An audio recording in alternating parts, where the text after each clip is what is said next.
सिंह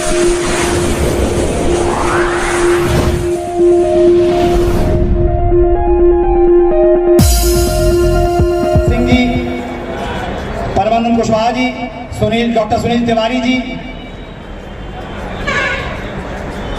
कार्यक्रम को आगे बढ़ाते हुए मैं आवाज दूंगा।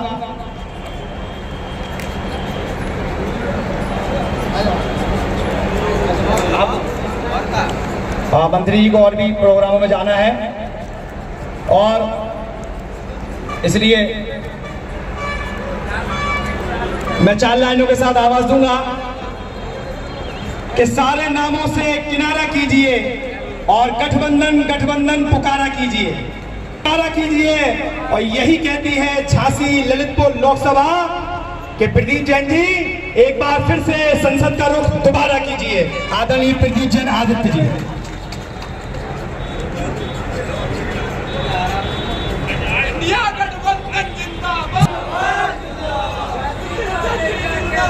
जिंदाबाद जिंदाबाद।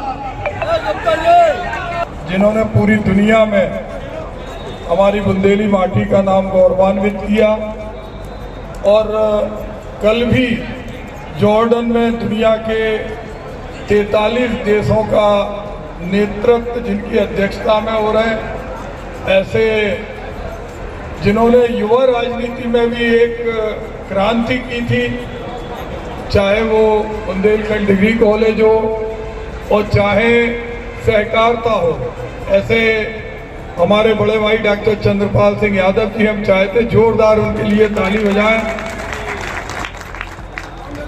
हमारे सभी दलों के, चूंकि एक परिवार की मीटिंग है, सभी हमारे सम्मानित जिला अध्यक्ष जी, सभी शहर अध्यक्ष जी हमारे प्रचार संचालन कर रहे हैं, हमारे युवा तुर्क जी, सम्मानित भाइयों, चूंकि एक आग आपके सीने में है और मुझे लगता है कि वो आग ठंडी नहीं होना चाहिए, उस आग को इतना भभकना चाहिए कि युवा विरोधी ये सरकार इसकी चूड़े हिल जाए, इसके पूरे पंजे हिल जाए। आज जिस तरह का माहौल है, अगर हम देखें तो आज युवा सबसे ज्यादा हमारे देश के अंदर बेरोजगारी में है। ऐसा कोई घर नहीं है जिसमें 1-2 बेरोजगार युवा ना हो। आपको याद होगा उत्तर प्रदेश के अंदर 50,000 पुलिस कांस्टेबल की नियुक्ति में 65,53,000 पढ़े लिखे ग्रेजुएट, पोस्ट ग्रेजुएट नौजवानों ने फार्म भरे। आपके परिवार के लोगों ने अपनी खून पसीने की मेहनत की कमाई से इनको पैसा दिया कि आप परीक्षा कराइए। आपको धक्के मिले, अरबों खरबों रुपए लेने के बावजूद भी स्टेशन पे जो स्थिति थी, एग्जामिनेशन सेंटर में जो स्थिति थी, वो किसी से छुपी नहीं है। हमारे बड़े भाई सीताराम कुशवाहा, मैंने प्रणाम करता हूँ, भाई मनोज गुप्ता को प्रणाम करता हूँ, अरविंद बबलू को प्रणाम करता हूँ, भाई ब्रजेंद्र यादव को, हमारे करामत बेग को, हमारे नौजवान समाजवादी पार्टी के अध्यक्ष तनवीर भाई को, आप पार्टी के हमारे गयादीन कुशवाहा को, हमारे जिला अध्यक्ष को, जिन्होंने उन नौजवानों को अपने अपने, किसी ने अपने हॉस्टल में, किसी ने अपने विवाह घर में, किसी ने अपने घर के आंगन में रुकने का स्थान दिया। अरबों खरबों रुपए सरकार ने डकारे, रहने के लिए स्थान नहीं, रुकने के लिए स्थान नहीं, ट्रेन पे धक्के खाए हमारे युवाओं ने। और उसके बाद MSc pass, MCom, MEd, M pharma, MBA, वो नौजवान जब पेपर निकले तो मालूम पड़ा पेपर लीक हो गया। ये पहली घटना नहीं है। एक प्राइमरी स्कूल का प्रिंसिपल भी साथियों, हम एक कोटेशन से, आप युवा लोग हो, आप लोग एक कोटेशन से अपनी बात रखना चाहेंगे। उठ जाग मुसाफिर भोर भई, अब रैन कहा जो सोवत है सो पावत है। ये हमारे सामने बैठे आज के युवा नेट संवाद कार्यक्रम में युवाओं के लिए संदेश है कि आप युवा लोग अब उठ के जाग जाइए। अगर आप आज हमारा युवा वर्ग नहीं जागा तो आप समझ लीजिए सब कुछ खो जाएगा। हमारा देश का संविधान खो जाएगा, हमारे देश का युवा मानसिक गुलामी का शिकार हो जाएगा। हम आप युवाओं से अपील करते हैं कि अपने देश के संविधान की रक्षा करने के लिए आज जो चुनाव लड़ा जा रहा है, आज जो चुनाव है वो चुनाव जो है हमारे मेन मुद्दा जो है वो हमारे संविधान को बचाने का चुनाव है। अगर आज हमारा युवा वर्ग संविधान को बचाने के लिए नहीं उठा और जो तमाम लोग पिछले 3 घंटे से 4 घंटे से सामने बैठे हैं, एक बार अपने लिए जोरदार तालियां बजाएं, क्योंकि आप यहां बैठे हैं तो हम यहां बैठे हैं।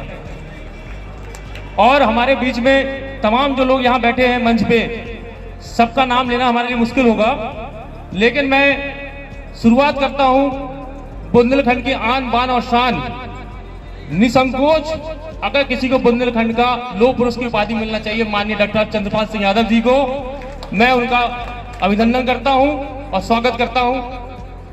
और हमारे बीच में पूर्व केंद्रीय मंत्री, इतने सरल स्वभाव के, इतने सरल कि अगर बुंदेलखंड में किसी को गांधी कहा जाए तो प्रीतिजन अजित साहब को कहा जाए। और तमाम यहाँ पे लोग जो मौजूद हैं, महेश कश्यप जी, जिला अध्यक्ष हमारे ब्रिजेंद्र भोजरा साहब, प्रतिपाल सिंह यादव जी, आकाश यादव जी, इमरान मकरानी साहब, डॉक्टर रघुवीर चौधरी जी, अयान अली हाशमी साहब, कराम बेग साहब, नीरज अग्रवाल जी, सैयद अली साहब, प्रियंका गुप्ता जी और तमाम हमारी जो महिला साथी बैठी हैं वो, और सलमान परीक्षा जी, अनस मकरानी जी, सोएब मकरानी जी, तमाम हमारे जो साथी हैं, मैं सबका नाम नहीं ले पाऊंगा इसलिए मुझे माफ कर दे।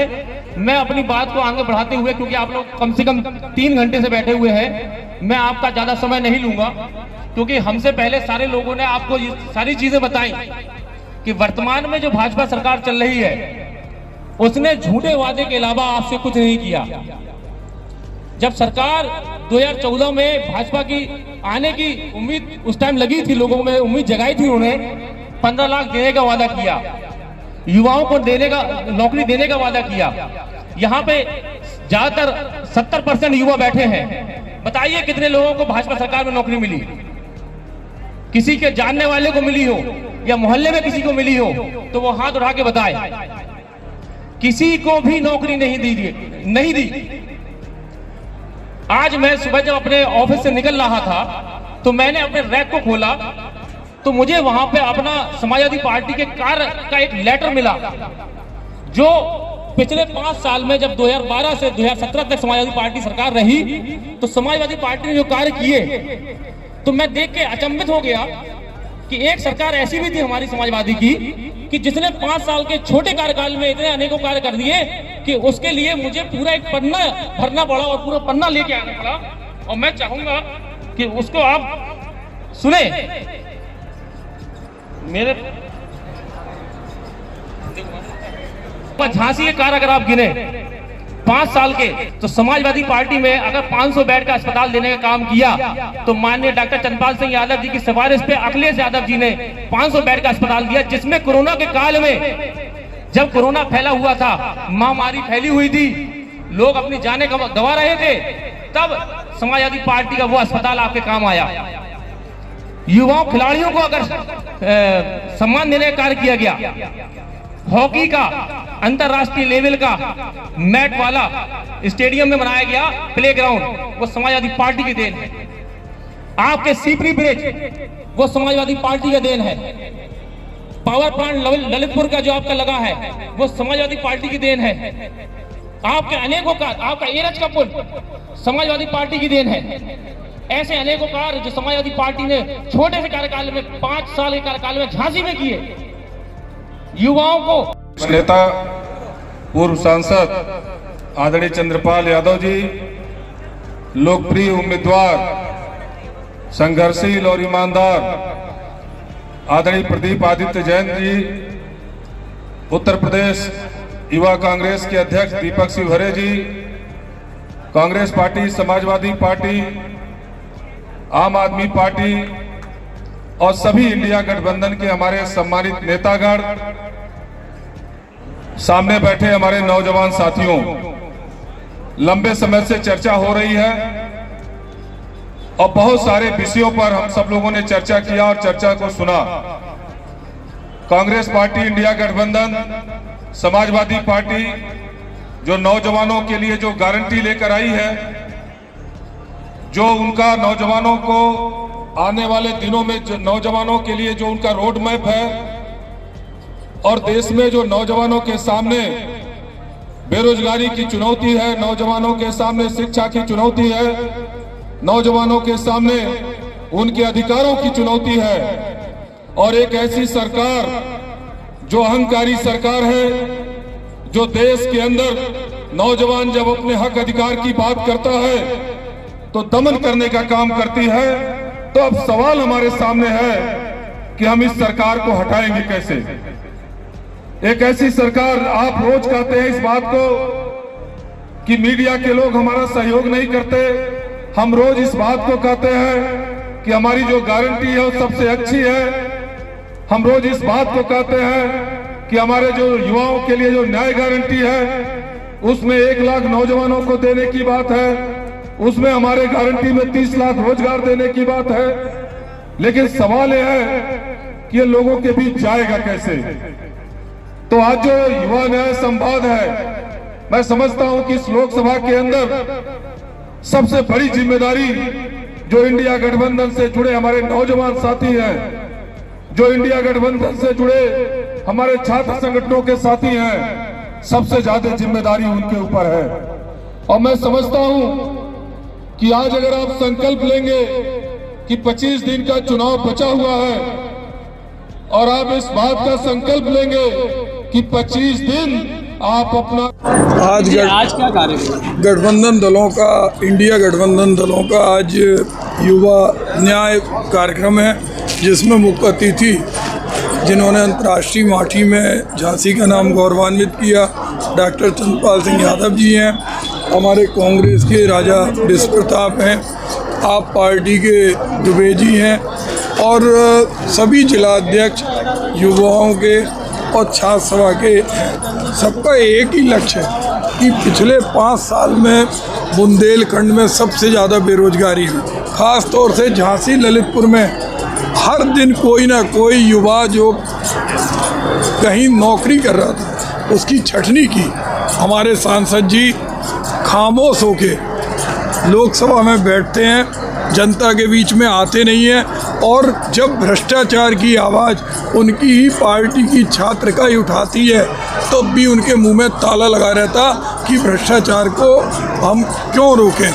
35 लाख 40 लाख रुपए देकर बुंदेलखंड यूनिवर्सिटी में नौकरी लगती है। झांसी के अंदर BHEL में लोकोमोटिव और ट्रांसफार्मर के ऑर्डर मिलते हैं, वो ऑर्डर नहीं मिलते हैं।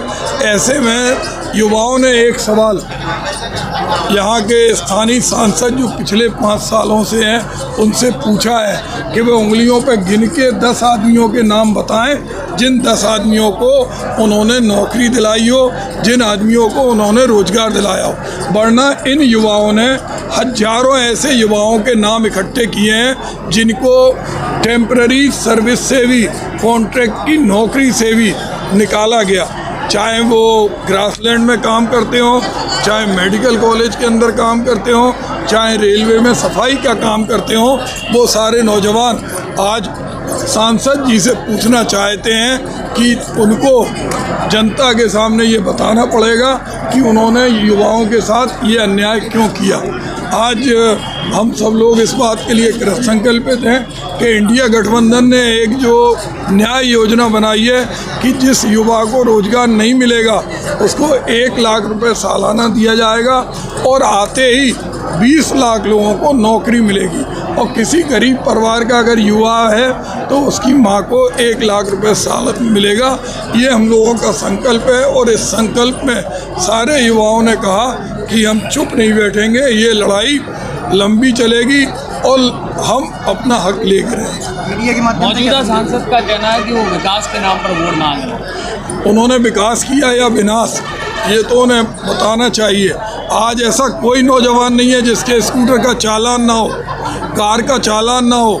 हाउस टैक्स आप वाटर टैक्स माफ की बात करते हैं, कभी कहते हैं मेट्रो ट्रेन चलेगी, स्टेशन में डीपीआर नहीं। झांसी का जब नाम बदल जाता, झांसी के स्वाभिमान को ललकारा जाता है, उस समय सांसद कुंभकर्णी नींद में सोते हैं। जिस समय झांसी का बताया जाता है कि 15 साल इसकी जन्म तिथि है, उस समय भी सांसद जी सोते हैं। आज जनता चाहती है कि वो चुनाव के मैदान में आए तो वो बताएं, 10 नौजवानों के नाम बता दें जिनको उन्होंने काम दिलाया हो। नहीं तो 1000 नौजवानों के नाम ये युवा न्याय के सारे गठबंधन के सारे अध्यक्ष बनाएंगे, जिन्हें कहीं BHEL से निकाला, जिन्हें कहीं ग्रासलैंड से कॉन्ट्रैक्ट के, जिन्हें रेलवे से, मेडिकल से निकाला। नेताजी, आज एजुकेशन इतनी महंगी हो रही है, इस पर क्या कहना चाहते हैं? जो हमारे सांसद जी खुद ही एजुकेशन का बिजनेस करते, वो आवाज़ नहीं उठाएंगे, ना कोचिंग वालों के खिलाफ ना स्कूल वालों के खिलाफ। अगर उन्हें राज धर्म का पालन करना है तो उन्हें खुले मंच से एक पत्रकार वार्ता करना चाहिए।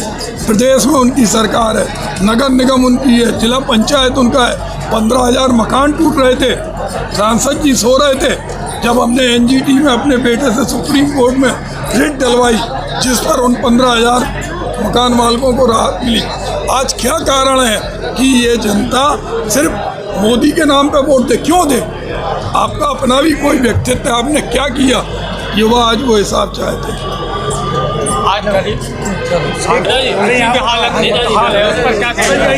सांसद जी ने जो गोद लिए थे गाँव, उनकी हालत बहुत बदहाल है, उस पर क्या कहेंगे आप?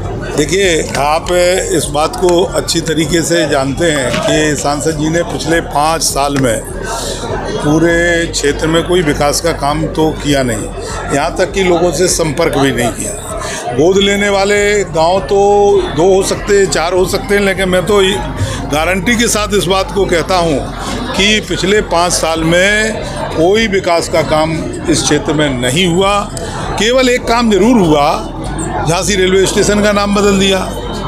आपको बच्चे को पता है कि झांसी का फ्लाईओवर, सीपरी बाजार का फ्लाईओवर माननीय अखिलेश यादव ने बनाया था, उन्हें अपने पिताजी का नाम लिख दिया। तो ये गलत है। नेताजी, कुछ सांसद वर्तमान में हैं जो कि 4.5 साल गायब रहती है और 6 महीने आ जाती है, इसका क्या कहना चाहते हैं? तो यही जनता को, यही हम बताने के लिए आज नौजवानों को यहाँ इकट्ठा किया है कि जन जन तक ये बात पहुँचना चाहिए कि जो लोग जनता के बीच में नहीं रहते हैं, जनता के बीच में काम नहीं करते हैं, उन लोगों को अपने वोट की ताकत से उन्हें जवाब देने का मौका उन्हें मिला है। वो वोट की ताकत से उन्हें जवाब दें कि वो जनता के बीच में रहें, जनता के बीच में काम करें। जो व्यक्ति जनता के बीच में काम करेगा वही यहाँ का प्रतिनिधि होगा।